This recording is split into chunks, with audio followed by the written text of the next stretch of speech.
War never changes. Since the dawn of humankind, or when our ancestors first discovered the killing power of rock and bone, blood has been spilt in the name of everything, from God and justice to simple psychotic rage. And speaking of psychotic rage, here we are for the second episode of Over Encumbered. Hey, Paddy, featuring four men capable of the worst kind of nerd rage, controller, almost through the TV, almost. Don't want to stop ourselves from gaming when games don't go our way. Anyway, I'm Tom. And most of you will probably know me as a gentle podcaster over in the FPL community. But here I take off the mask and allow myself the odd swear word or two. Wow, really heady times. And as always, I'm joined by a few less genteel types from that community who have long been blacklisted. Although I'm probably there too for various offences, depending on who you meet. Anyway, first up, the Lydia to my Dragonborn. It's PJ/Hindi Monkey. How are you, mate? Very well, thank you, Thomas. Good to be back after our debut episode last week. Excited to talk about gaming again, about where we are on a slightly different theme. And of course, very excited to have temporarily replaced the sickness of Nima for the sickness in another way of Paddy, which we'll get into again soon. So, can't wait. Indeed, right. Well, socials first on Musk's shit show is 0VER_encumbered. Over Encumbered Pub on Bluesky, Over Encumbered Pod. Why can't I get that out today on Bluesky? We were waiting for Paddy for ages. I had a beer. It's all gone wrong on Bluesky, and it's the same on YouTube if for some reason you want to follow us on there. Joined today by two of our roster of miscreants. It's Chef, aka Dale again, and a man for whom this pod record 8:45. Well, it wasn't 8:45. It's now kind of 9:10 is already close to his bedtime. And Paddy, what's going on, mate? How are you? Yes, lads, and great to be on. And hold on a second. It was about 10 minutes I had you waiting on me, guys. 10 minutes. Divas. It was literally 28, I think. It was fucking 10. Sorry. I'm allowed to say F. Yeah, just no C-bombs, but anything else is absolutely fine. No worries. And hi, Dale, as well. You all right, mate? Yeah, I've managed to turn myself away from Cyberpunk to come join you miscreants. You've gone back to that well again, just 1 week after we mentioned it. No, on a serious note, no, I haven't. I am waiting on the 2.3 update that is, I think, the end of this month. What does that even do, honestly? Like, is it just one new quest? Is it, as I said last week, just that you get, like, red hair or something? I don't know.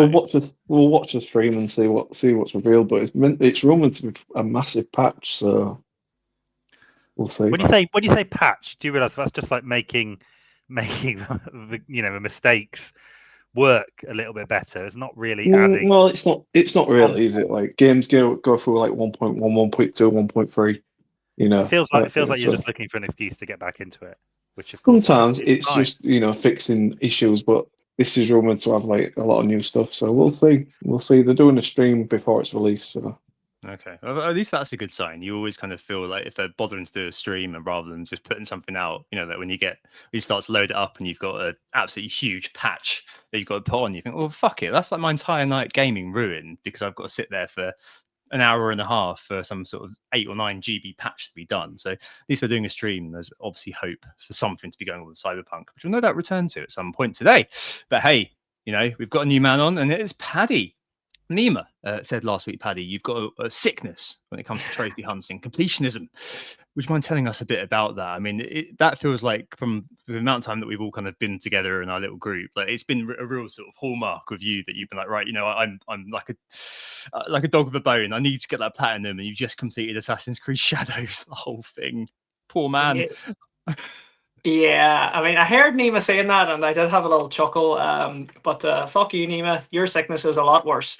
But when it comes to the platinum thing, I don't set out just to platinum every game. Like I'll have a look at some of them, and if it's doable, I'll go for it. Like, but some games there where you have to go through the whole campaign without getting hit, or you have to go through it like 6 or 7 times, or there's like an extreme hard mode or god mode. I'm not having that. So I do enjoy getting a good platinum trophy. I'd say I have a good. I don't know how many I have, but most of the games that I play, I go for the platinum unless it's ridiculous. Paddy, have you platinumed Final Fantasy VII Rebirth? No, I haven't. I'm like 90%. There was one thing that a ridiculous thing in that where you had to go around the map and collect all these fucking things for the guy that owns the hotel. I can't remember. Yeah, I know You what know you the one mean. I'm on about, to open a chest, Yeah. and I just thought, nah. But I think- sucked the living daylights out of that game. Like I got my money's worth on that one. Yeah, me too. Got 500 hours in it, so Oh fuck, that's Jesus. 500 Fucking hell. hours. Oh shit. that's according to my PlayStation. It says 500 Yeah. hours. Yeah. How much of those were just costume changes? I think it was just talking to Chadley. Fucking Chadley. What a bell end. Chadley. What is it about completing games then, Padster, that kind of makes you really want to go for it? Because like PJ and I were talking about this last week, that we're going to complete the game in the most sort of efficient way possible. Maybe it's just kind of how it's been drummed into us a little bit. There are a few bits and pieces where we'll give it a little bit more, we'll give it a little bit more time, spend a little bit more time if we think there's, a better weapon at the end of the road. PJ can talk about it in a minute, but someone like Golga in the Expedition 33, like doing that, which is a kind of optional as well as kind of jumping around with all the guest rules. But like, a lot of the time we just kind of go, right, fuck it, I'm not going to bother with all that. It doesn't look like fun. I'm not going to try to hunt that achievement. What is it about it that makes you think, yeah, you know what, I'm just going to go for it? Right. Well, one, the games are so fucking expensive, so I'm like, I want to get every last drop out of these games. And then second, I guess, I just see that, whenever I'm so close, whenever you're getting through a game, and then you look and it tells you how many trophies you have left, and you might see like 5 or 6, and then that's where I'm like, right, I'm going to go in and have a look here to see if I can actually platinum this game, and see, and challenge myself. So, depending on the game, like I said, if it's doable, like they're like Assassin's Creed Shadows. Like I was sick of that game. I was complaining about it to you guys at least twice, 3 times a week. I was over it. Beautiful looking game, stunning, but at the end of the day, as PJ said, it's just another Assassin's Creed game in a different era. Do you feel you need that platinum trophy for closure? One of the things, just to kind of time with what Tom was saying, but I struggle with the kind of whole concept. I'm very tied to the narrative of the game being the ending of it. Mm. So I'm normally very happy to do all manner of sort of side quests and sort of activities if I can kind of do it, whilst it's kind of tied to the kind of narrative of the story. And I really want to end the game, my gaming experience, with, the end of the actual story. Whereas often what you have to do with Platinum is, particularly the AC games, is complete all that extra stuff way after the kind of long final story is finished. So is that what gives you closure? Like when you finally get that 100%, not the actual end of a game story? No, I do. I enjoy getting to the end of the story. Like that's always the main, the main thing. But I do stray off and I would do all the side missions. And if I'm enjoying a game and I don't really want it to end, I'll go after it as well. But I don't know what came over me with Shadows. I just wanted that to be gone. And as soon as I finished that game, I just deleted it off my console. I was so yeah, I was so happy to get that platinum, because I know not a lot of people will go for it, because why the fuck would they, I guess. But I look, there's something about that little platinum flashing up on your screen that gets me hard. Do you know what I mean? It just gets me there. I just love seeing it. It blinks, and it's usually a double. You see when you get them wee trophies, my heart pounds. I get a rush. That's a wee drug. And see, when you get the platinum, you get a double blink, because you get the one that's the last one, and then it goes bling bling, and I'm like, done it again. When you were a child, did you not get any gold stars or anything? No, well, yeah, and spellings, a couple. Yeah. You didn't get enough, and that's kind of no, not enough. These are my new gold stars, Tom. Okay, no, it certainly makes sense. I mean, it's quite interesting though. Like, I think that I've got there's a fun threshold, like we mentioned that. God, what was it, PJ? That Greek kind of setting game with the arrows and stuff last week has completely disappeared from my memory. Phoenix, that was it. And there was a certain part of that game, Paddy, where like you had to shoot this arrow through loads of hoops, and you had to do it to progress. And I was like, right, this is not fun anymore. off deleting the game. That's my equivalent of throwing my controller through the screen. And I was like, right, I'm done with it. I'm never playing this again. So, do you just kind of not have that threshold, right? You kind of like, right, okay, I've got to do this no matter what. Like, does that become a new imperative? I just like completing the game. Is the game really complete unless you platinum it? Yes. Yeah. I think there's a difference, isn't there, between beating the game and completing the game. Yeah, well, yeah, that's true. I like Or that. just doing everything the game has to offer. I would love to know, is there many other... You can't even do that with Assassin's Creed games, though, because they're fucking seasonal events and all this shit. They never... I guarantee that, my Valhalla, which I put about 200 hours into, if I load it up now, there'd be about 25 new random quests that would have appeared just by me leaving it and sort of stuff. I logged in once back just to see what was happening, and I got entered into some sort of Halloween competition. It's like, Oh my God. God. So they never die. Let it go. You have deleted the game, to be fair. So yeah, it's done now. It's so gone. kudos. Until the What do you think of Chef said that we spoke about Chef's cyberpunk obsession earlier and last week. So what do you think, and be honest, of Chef putting over 500 hours into cyberpunk and not having even come close to platinum it? Actually, I have Maniac. Let's just correct what PJ just said then. Okay. Was it Final Fantasy you haven't? Sorry. Final Fantasy, yeah. Cyberpunk, I have got 100% achievements on. So fair enough. Sorry, I spoke out of turn. But for Final Fantasy, you were up. You got similar hours, I believe. Yeah, I've completed it like 3 times. Oh fuck! That's that. You see, that is like, it just goes to show you the different types of gamers there. Like, I love gaming, like you guys, but like a game like Final Fantasy Rebirth, once was enough for me. Even going through that fucking canyon place was enough for me. To think about doing that another 3 times, Cosmo Canyon, that would give me nightmares. It really would. That chocobo flying. Oh my God. Yeah, that was tough. Killed me. I actually warned you about that. I remember saying to you, when you get Yeah. to Cosmo Canyon, that's when it kind of gets a bit fucking hell. Yeah, absolute basic exhausting. achievement unlocked, and that was tight. You couldn't progress the plot without it. Yeah, you were stuck. You had to do it. It forced you.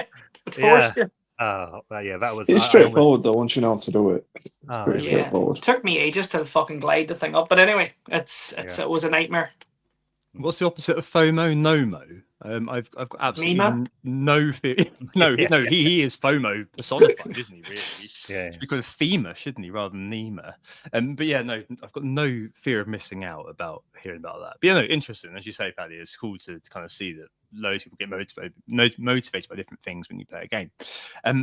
Last week, we were speaking about Over Encumbered for quite a while, had a really super engaging debate about it. Go back and listen to it if you haven't.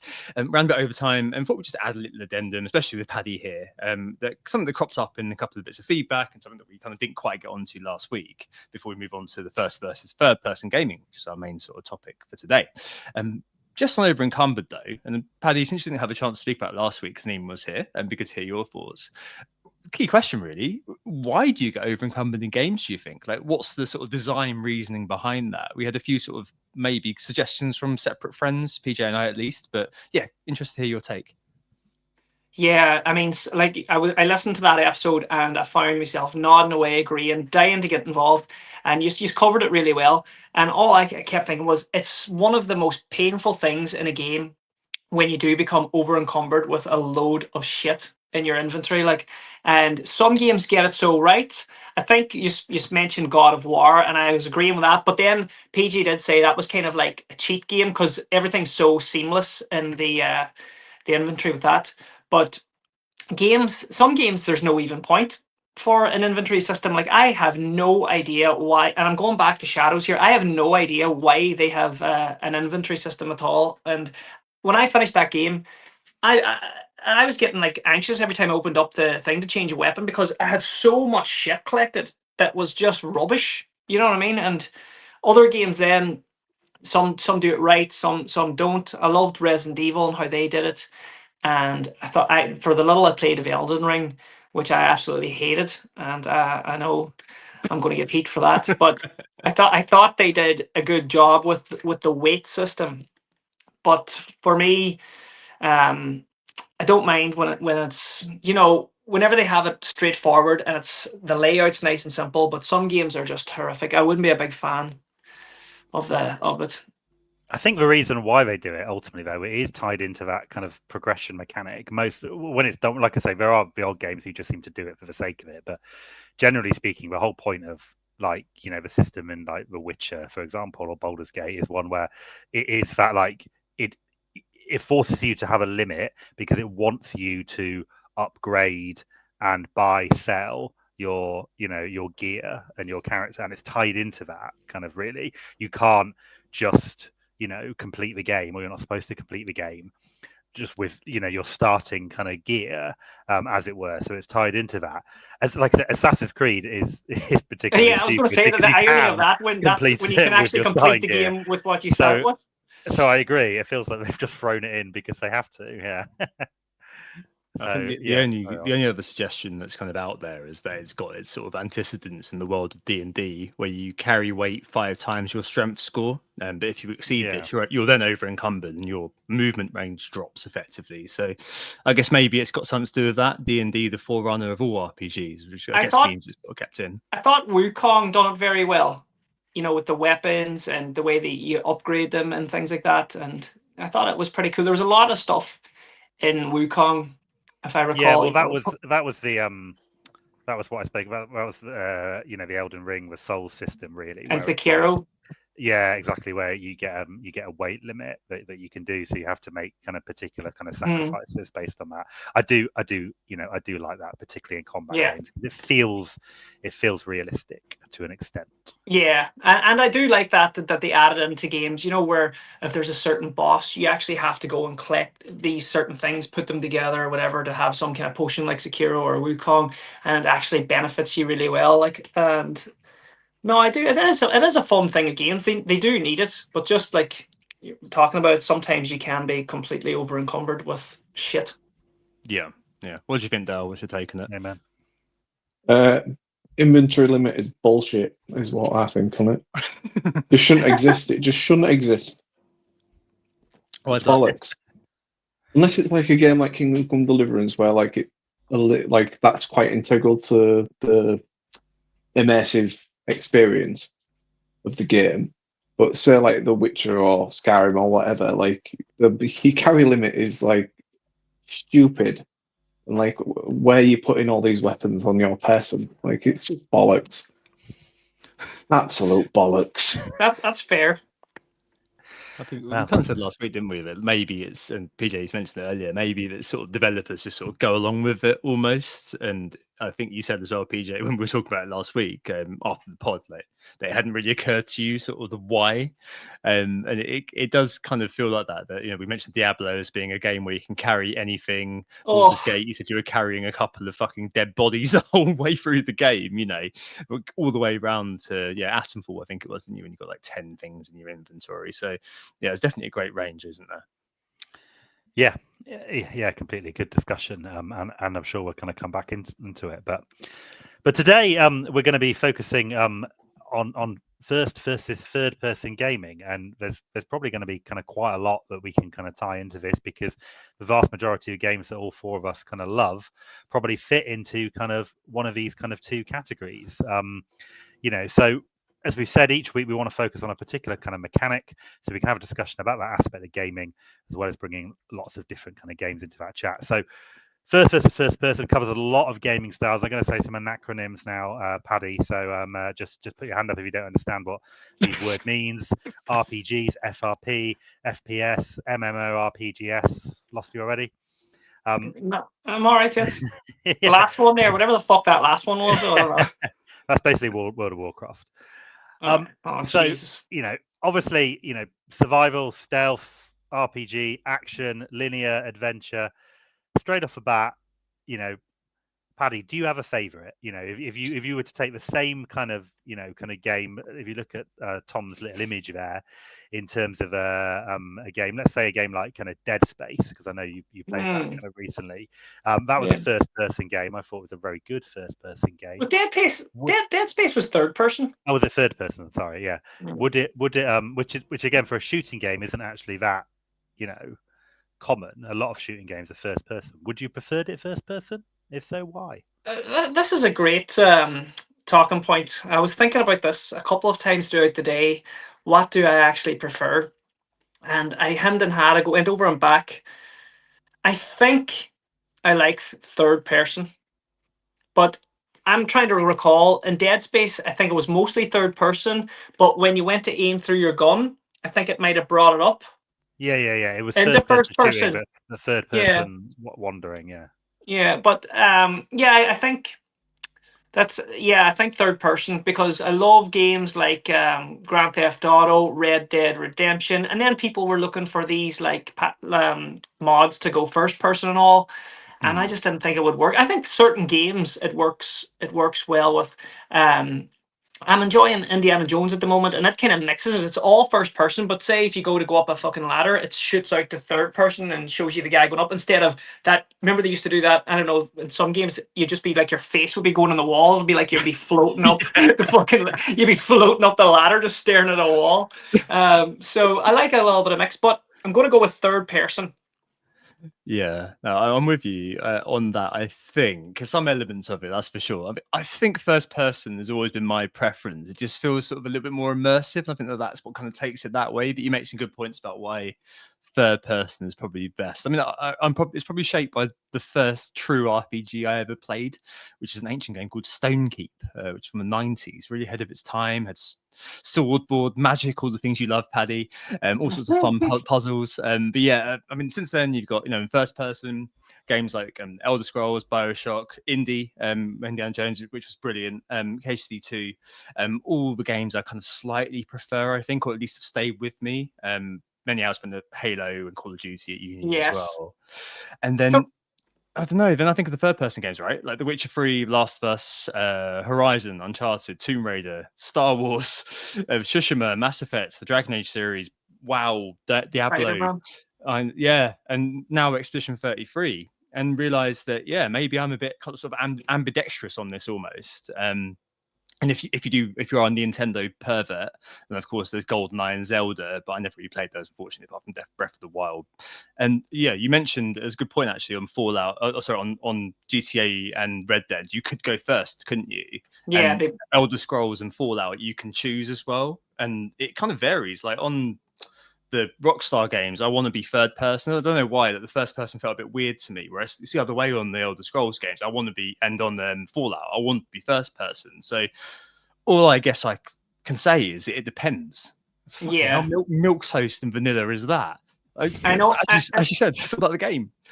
And a couple of things there as well, like the likes of Red Dead or GTA, it works so well because you get to see more of the beautiful world that is around you. Like, and whereas if you're in first person, it would just feel like you just have that one-dimensional view over. You get to see the world working around you so much more in Grand Theft Auto and Red Dead. But here's a little question for you, Tom. Sorry. If you ever play, like, if you're ever in a racing game or a driving game, I know we don't like them, but would you drive with inside the car or would you drive? Always outside the car. On Cyberpunk, you got to choose. Yes. Whether you were, I just could not for the life of me work out how to fucking do it when I was inside. I hate driving anyway in games, and that was like the worst thing I'd ever seen. Going first person in the car, just could not do it. Yeah. No, not. Dale, what do you do in Cyberpunk being your thing? And in general, yeah, I'm interested. I think if we're talking about RPGs, it depends. I'm pretty much with you, Tom, because it depends how the story is told. So like Cyberpunk, for instance, people want it. There's like third person mods, but like for me, that would like break the immersion because you've got Johnny Silverhand talking to you in your head, so it makes sense that it's first person. And if you get what I mean. Yeah, 100% there, Chef. But then, like, say, like a game like The Witcher, that makes more sense for it to be third person, so that you can see, like Paddy mentioned about like Red Dead and stuff, so you can see what's going on around you. But wouldn't The Witcher be pretty cool too in first person if you give it that kingdom of what fucking game do you all love there? That fucking medieval game. Kingdom Come Deliverance. I mean, yeah, that like The Witcher could get away with that, could it not? Like if they did it potentially. I mean, it'd be more like Skyrim than Kingdom Come. AJ's disgusted that I just fucking didn't know the name of that game. I just think because Geralt's a character that's already created, it makes more sense for it to be third person. Whereas in Cyberpunk, you create your own character and the story's happening inside your head, so it makes sense for that to be first person. So it just depends, doesn't it? I mean, I potentially prefer the first person, I would say, but it's very like there's a gnat's hair between them. But there's probably more games, guys, that you would like that are third person than first person if you wrote them all down. Yeah, I mean, I'm not even close to in the middle. I'd be 95% third person. I do completely take your point on Cyberpunk, but I would still very happily play it in third person with possibly, if I could, and kind of maybe kind of switching to those kind of scenes in it. It is one of the best examples of a first person game I can think of, as is Kingdom Come Deliverance 2. But in both, which is my problem, and maybe it's a skill issue, but my problem with both Cyberpunk and Kingdom Come Deliverance 2 is the combat. And I just don't find combat enjoyable in first person compared to third person combat, where you'd think the opposite, but I just feel more in control of the character's kind of movements and actions. And I just get more satisfaction out of the moves, whether that's firing a gun, whether that's parrying, dodging, whatever it is. I hate certainly dodging on first person, where it just kind of to make a whoosh sound. Yeah. And it's like, well, where am I? Like Avowed that I played recently was fucking garbage with that. It would just dodge in a rando direction and just make a sound like a deflating balloon. Yeah, PJ. Did you play a lot of like Call of Duty, Halo, Battlefield when there was like massive? I'm garbage at those games. Yeah, so I think that makes sense because I played a lot. So like the first person combat and the dodging or whatever is just like second nature to me, I guess. Same. Yeah, I'm sure, and it probably is. Like when I got back into gaming, the games that really kind of hooked me back again were the third person combat ones, and so I then got good at those type of games, sort of thing. Whereas, I think combat is easier in third person. I do agree with you there, and it looks better. I also think it looks better. A lot of people say first person is more immersive. I don't see it. I used to switch between on Skyrim and Fallout, like you said, Tom, where you can switch. I'd switch in wandering landscapes, and I would just prefer looking at the world through third person still. Really? I just feel more grounded in it. Yeah, I have to say. But yeah, I just feel like I buy into it a bit more in terms of the immersion, because I think it comes down to like the character. I think really good point Dale made about kind of Geralt as a character being quite like already established versus with Henry in Kingdom Come. Sorry, Paddy. Like he's kind of a newish character, and then you've got this sort of you inhabit the character and you kind of get wrapped up in the story in a bit of a different way. Like if it's third person, it's kind of like you are sort of the driver of this character, right? If it's first person, you are that character, and that adds a little bit more to me in terms of the immersion. I'm thinking about obviously KTD, Bioshock as well. Like it definitely added something to the mix of being that first person, experiencing all the randomness of Rapture, and I think that's kind of what maybe kind of did it for me. Outer Worlds too, Outer Worlds as well, and PJ as well. I get it. I tell you what is a good where I do think it works really well. And be interested in your view on this, Paddy, because I know you're a massive fan of the series. I've been thinking about it. So Resident Evil starts off in third person, and I didn't play it originally, but I played all the remasters, and I loved 2, 3, 4. I didn't play 5 or 6 for some reason. I didn't know they weren't remade. But then I played 7 and Village, which fucking switched to first person, and I was terrified. They were so much scarier in first person that I couldn't actually complete Village because I was like, I can't fucking do this. It's the only game I've not been able to complete because I was literally. Yeah, I'm thinking. No, that's a lie. You haven't completed Secure either. I was too scared, not because I wasn't good enough. Thinking first in horror games, first person is definitely like easier to get like the jump scares in and stuff like that, and you feel more probably. I don't want to say anxiety, but that like fear, if you like, what you just talked about. Adrenaline. Like Alien Isolation is a real good example of that, I think. I don't know if anyone's played that here, but like that's a real good example of like first-person horror. I have a little bit, but just going back to Resident Evil there, because I am a huge fan of that series. And you left out Resident Evil 1 there when you were given all the praise. Resident Evil 1 is is a classic game, and it's... I've not played the original. Oh, right, okay, sorry, that's all right Yeah, then yeah. if you haven't played it. But it starts the whole thing so well. But yeah, that they were all third person, and they were pretty scary at the time, especially when you got to Resident Evil 2 and that the Nemesis and stuff was chasing you about, the guy with the big hat. That freaked me out. And when the news broke that Resident Evil 7 was going to be first person, I was like, I was shook. I was like, I don't know if they can do this, but it turned out to be one of the scariest games I ever played. I mean, I wanted to play it. I was loving the story, but I would play that for an hour at night, and I couldn't wait to run upstairs and cuddle my partner. After I'd be like, there we go. That's an hour. I'd look at my watch. That's an hour now. Well done, Paddy. You stuck at it for an hour, and I'd go up the stairs, and I'd be just like, oh Jesus, that was intense. And that's what I love about those Resident Evil games. Like, and it really worked. What a game that was. You need to go back and complete that, PG. I'm actually fucking disgusted to hear that you just left it. I'm absolutely fucking I'm fucking raging, actually. I feel like just slamming this phone down. But Village was a fantastic continuation of that. I love that game. And fuck me, it was scary too, but not as scary as Biohazard. So yeah, thank God I got that out of my system there.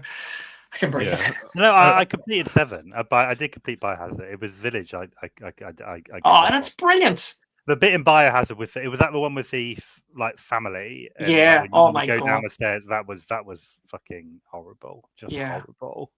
I love the boss in Village. The woman that chases you around. I love her. She's hot. She fucking is. I used to let her catch me. I bet you did.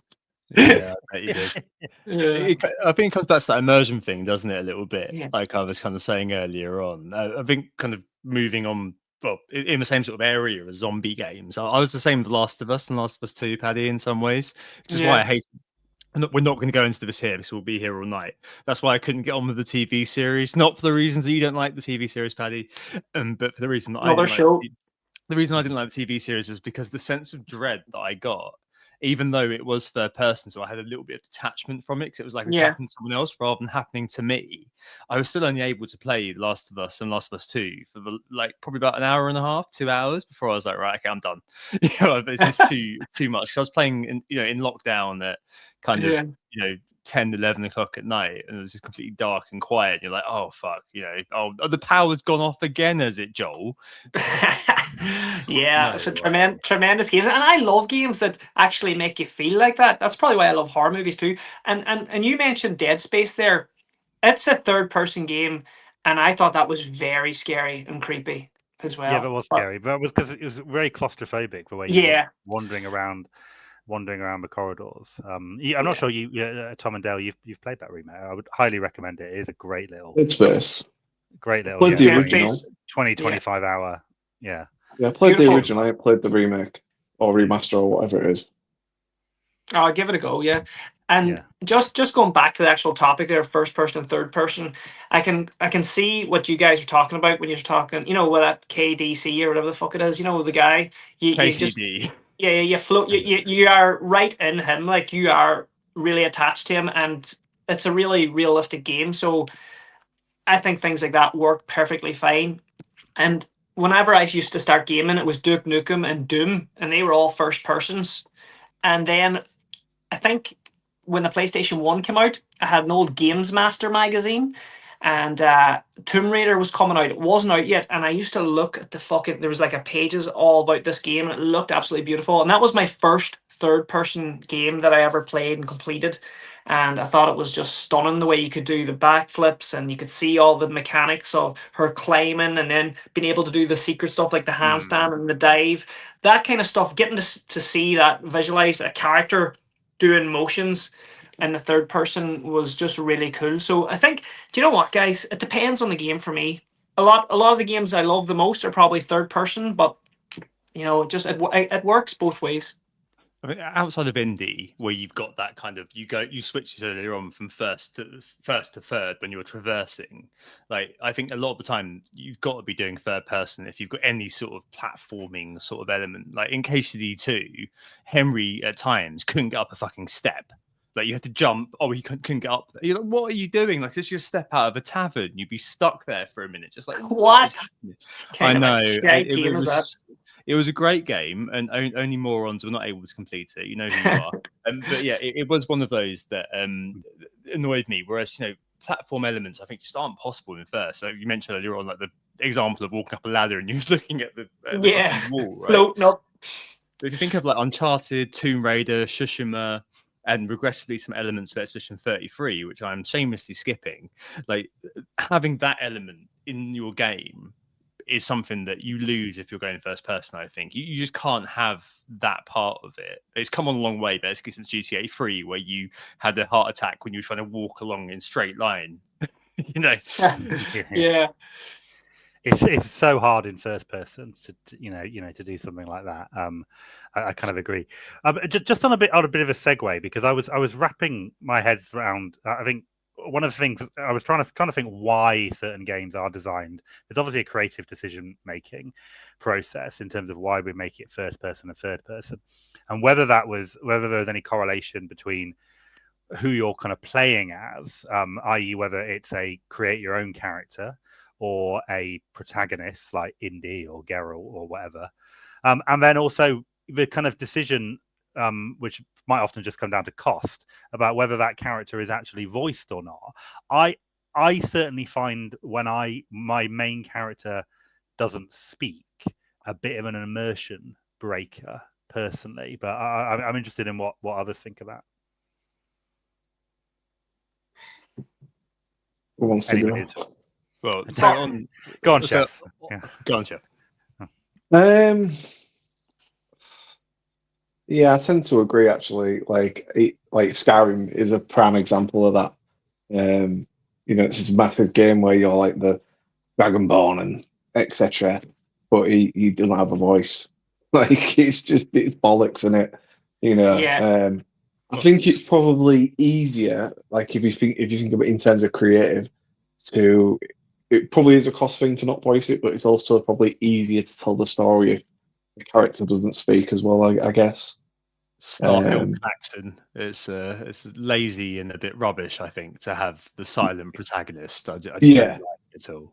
Yeah, that's what I mean. It's probably like from a easier in terms of like they can just do whatever type thing. So why the fuck? And I need to ask this because this is great that you just brought this up. Why did Tommy in Grand Theft Auto 1 not have a voice, not speak, but all the other characters in the game were able to? They actually spoke and had conversations, and he just would sit there, and I hated that. I was like, what the fuck? Why could they not put like some sort of voice on him? Do you remember that? Tommy just sat mute the whole way through the game. I think his name was Tommy. Tommy Vercetti in Vice City, or the guy Liberty in City. Oh, GTA 3. I can't remember what his name was. The first one. Did he Claude. not? I think his name's he Claude. didn't speak. He didn't speak. No, he didn't. Not even dialogue. Right. All that's I think great. in Vice City as well, he didn't speak. Did he in Vice Did City? he not? Oh, I thought. No, maybe he didn't either. You're right. It was only on the third one, San Andreas, when CJ spoke. I think it was probably you got to think of that time as well. It's like PS2, isn't it? Like the middle to back end of its life. It was probably, but they had the other characters speaking. No, but from a technical point of view, it was probably difficult to do that, I guess, because they've put a lot of emphasis on the 3D, so it was probably an afterthought. I think. I mean, they famously couldn't do it on Baldur's Gate 3, Chef, which is a big myth for a game which has the most lines in gaming history. Or was the main character doesn't. And a particularly stupid thing about that is when you play one of the origin characters, they still don't speak. So you've gone through and heard Karlach's voice, but then she'll be entirely silent when you play it as her. Yeah. You know what? I didn't even find that immersion breaking in that game, though, really. Well, they've got that gets around it because it's got a narrator, so it narrates quite a lot of the stuff that you're saying.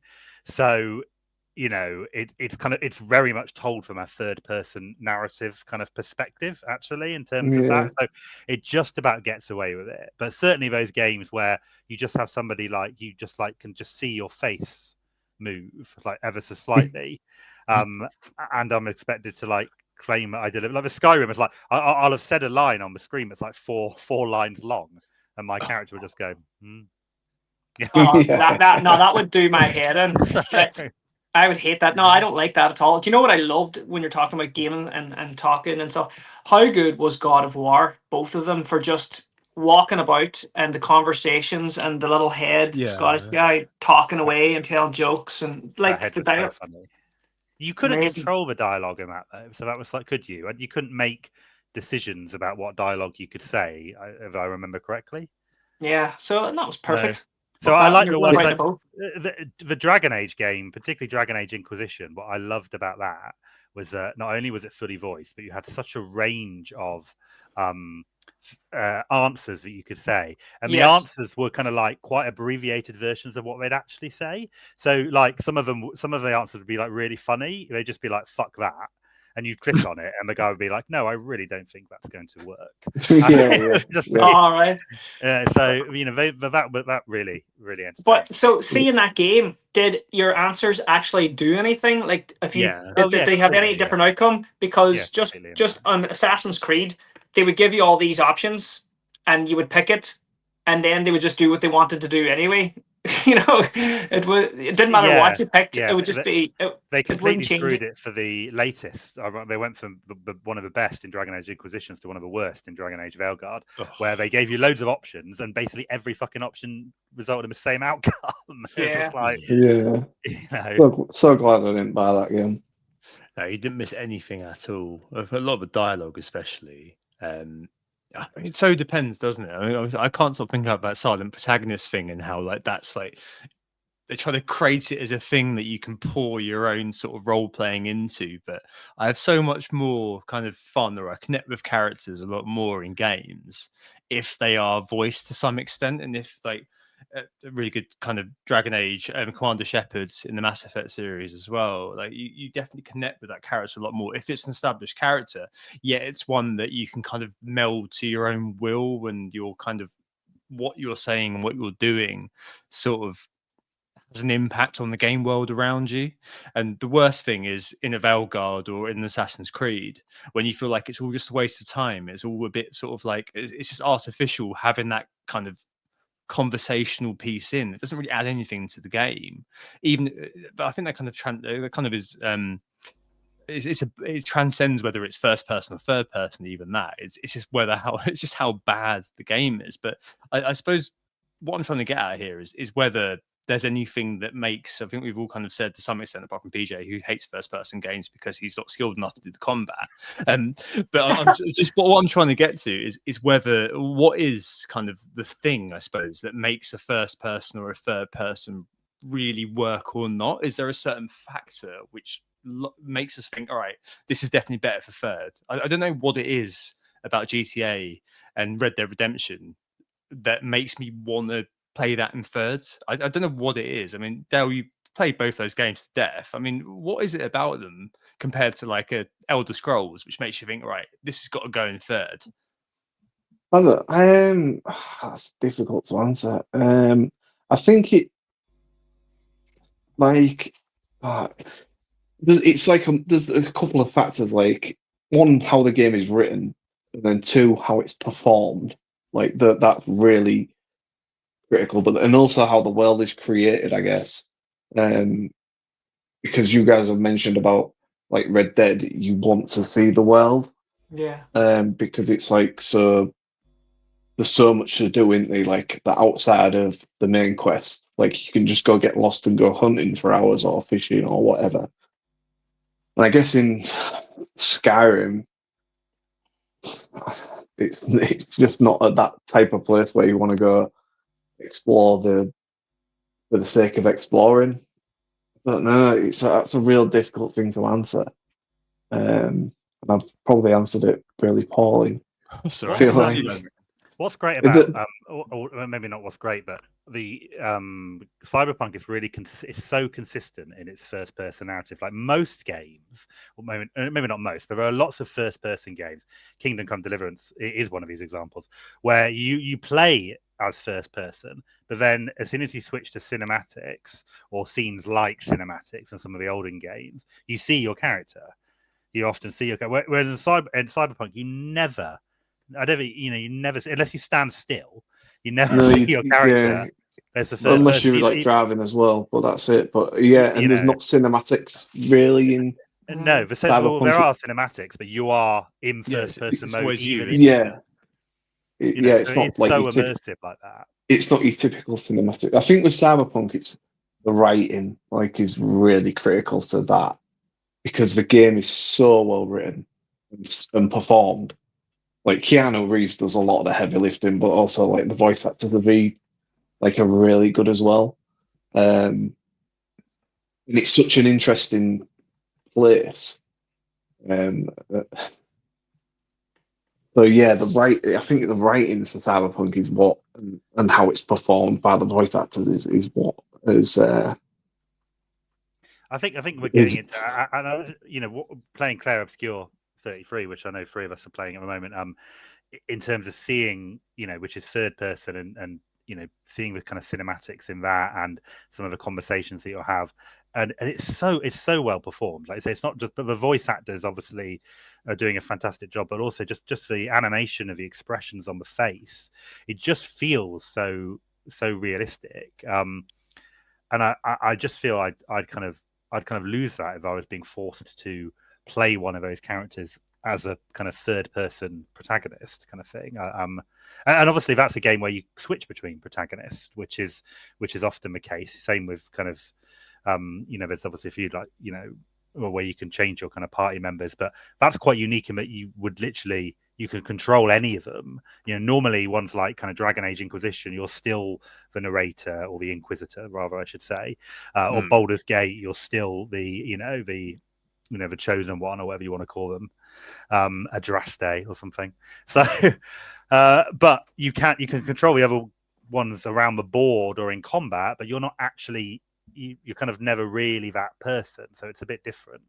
That sounds really cool. I'm actually looking forward. That's going to be my next game after Indiana Jones. I'm diving into that. I'm actually excited. You would love it, Paddy. It ticks so many of your boxes, and I want to have your different reactions compared to Tom's different reactions to when you get to kind of Act 3, because there is a massive. One of the things I'm struggling with it is, without trying not to give too much away, there's like a kind of a massive kind of decision in terms of from a completionist point of view to a narrative kind of point of view. Okay.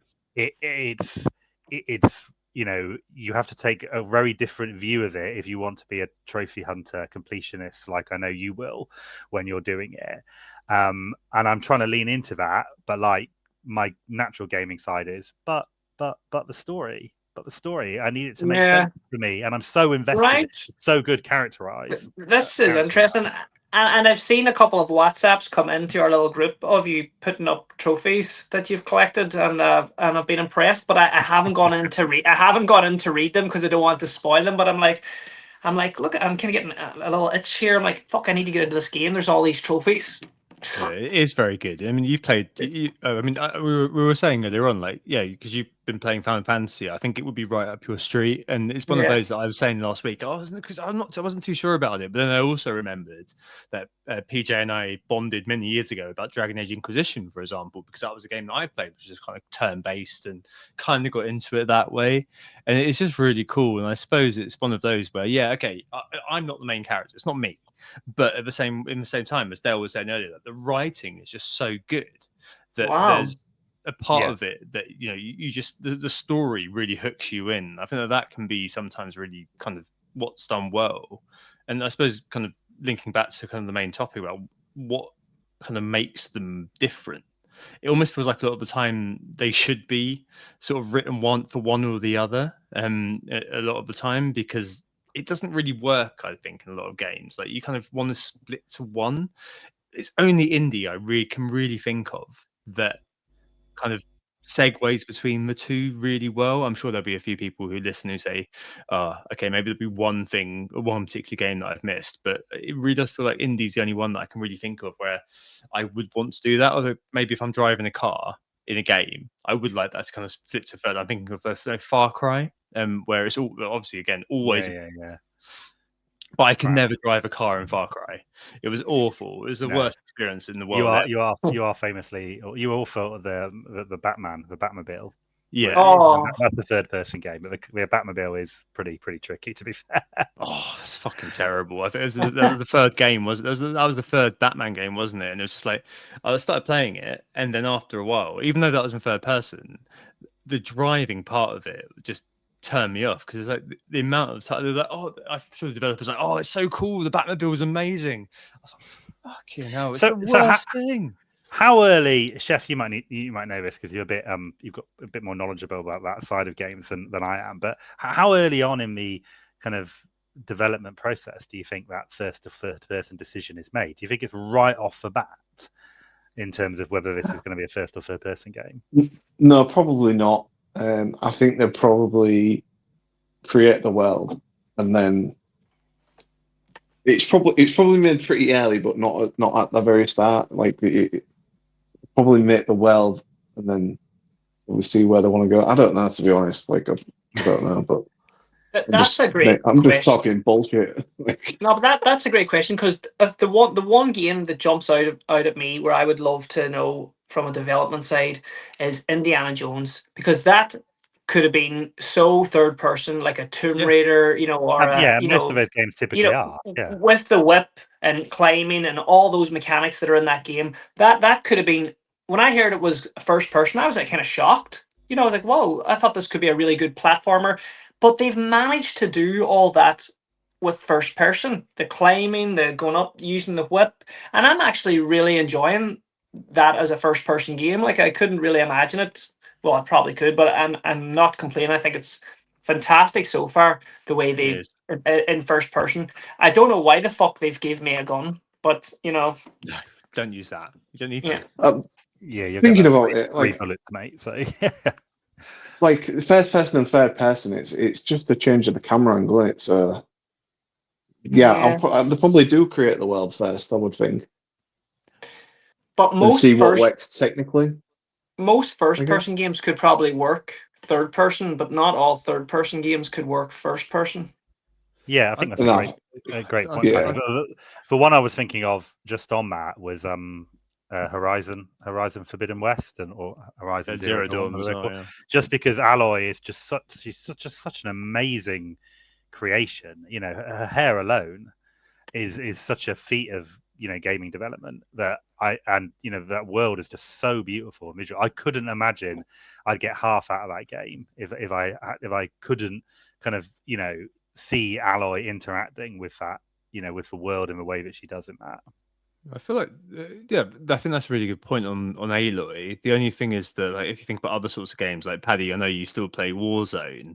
I couldn't imagine Call of Duty being third person, for example. I feel like it really, really is about kind of horses for courses. I suppose that is kind of proper because it's online FPS as well. Yeah, that's you've got me there. But that kind of gaming is like, I'm more talking about like story driven games and things like that.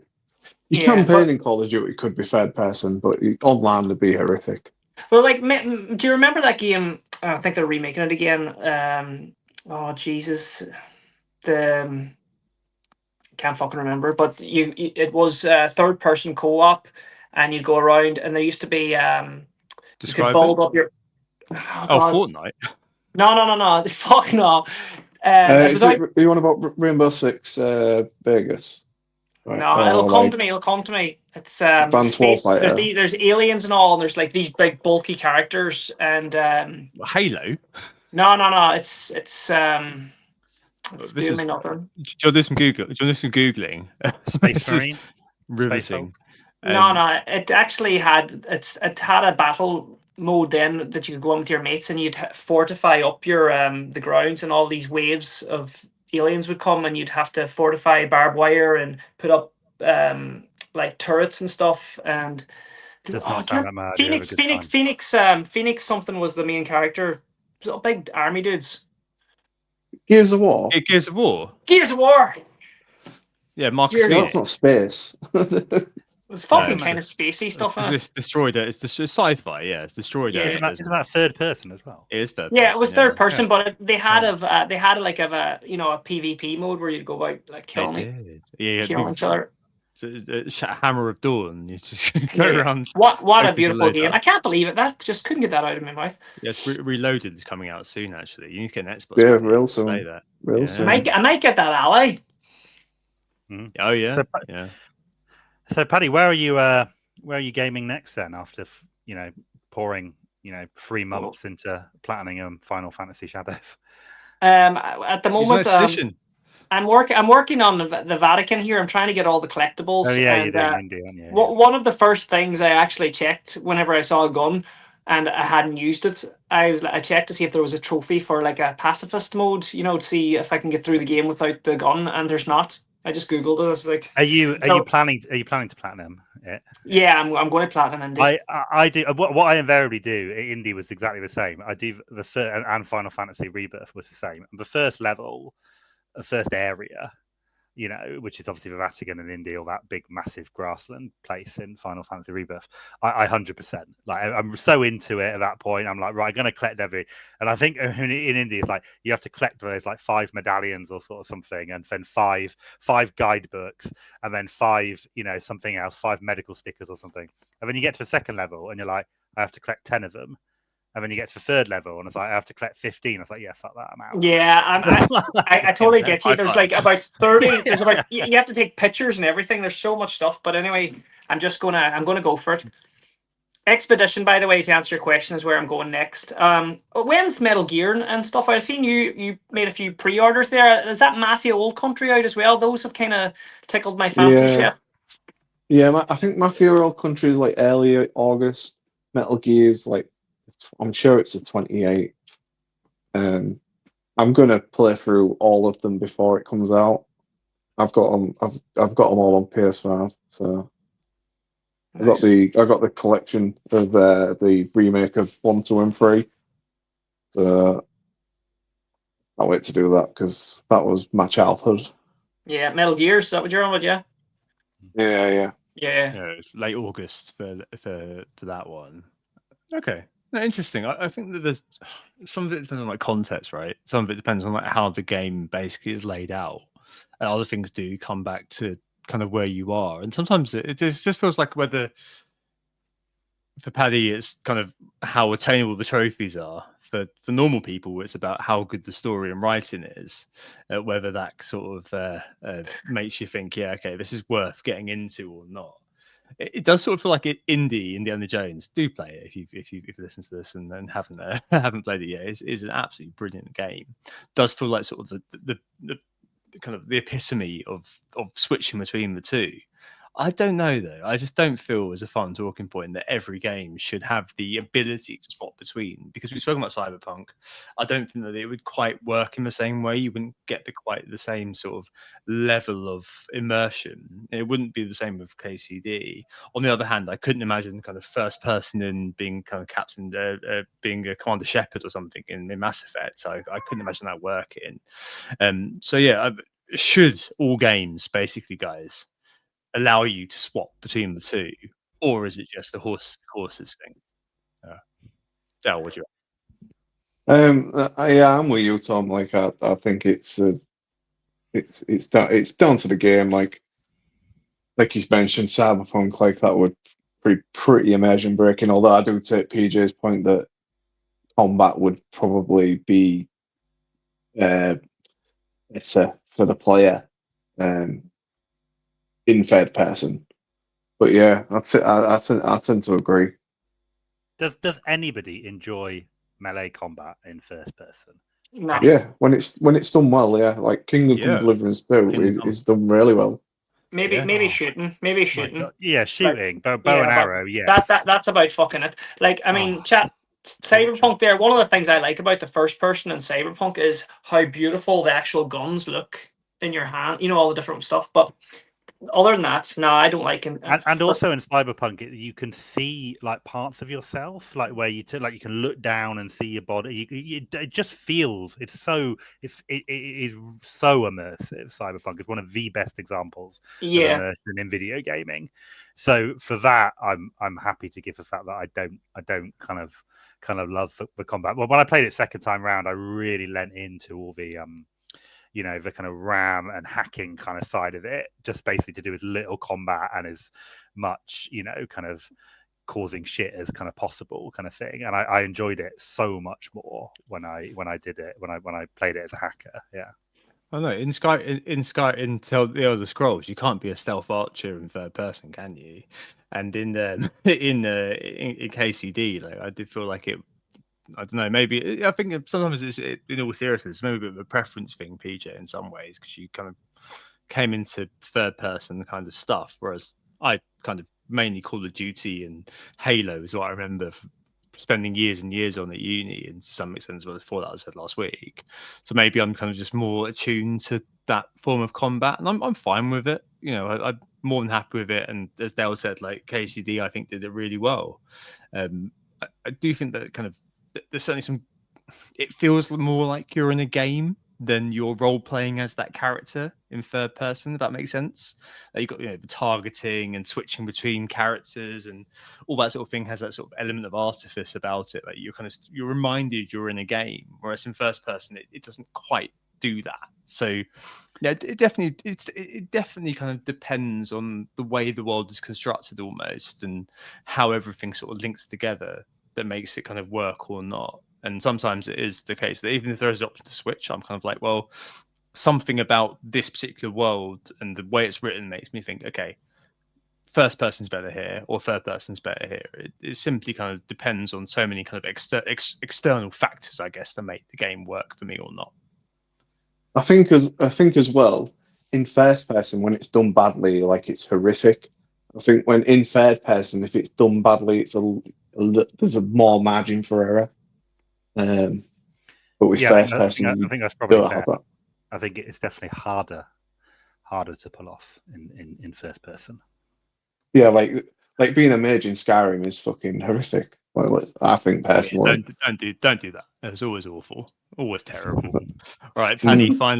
Final word, Paddy, as your first Over Encumbered appearance. What's your view on this all? Right, I think just leave them be.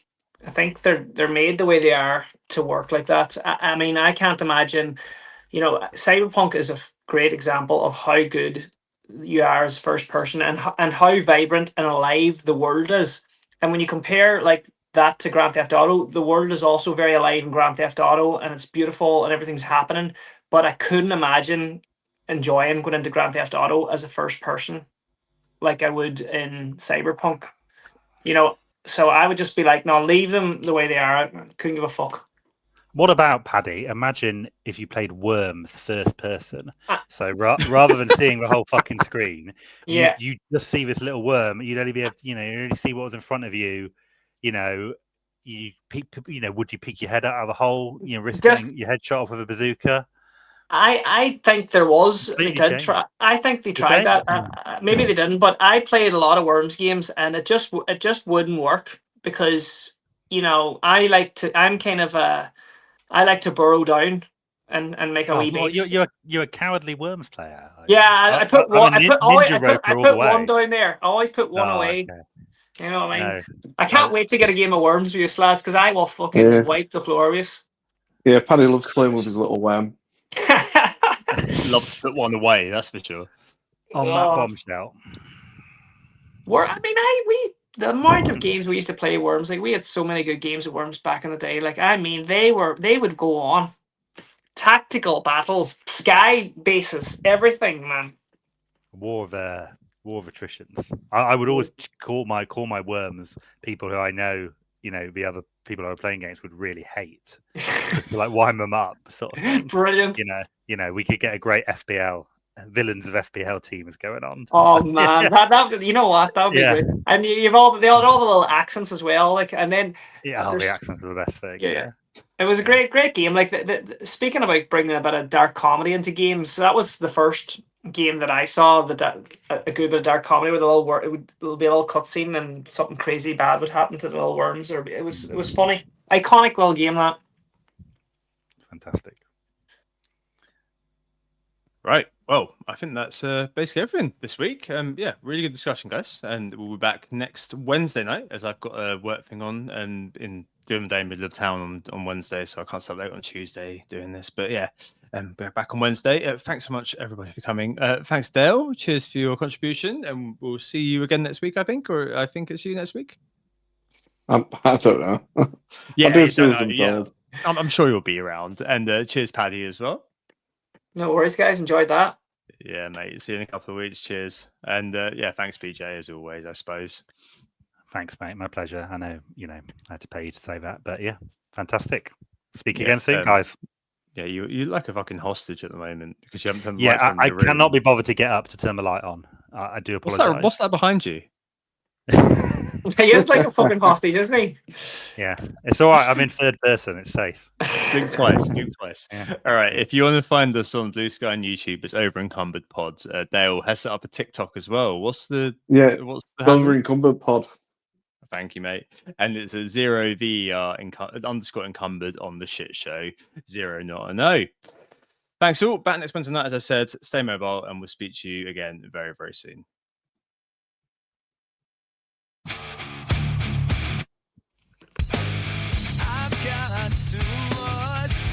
Hello?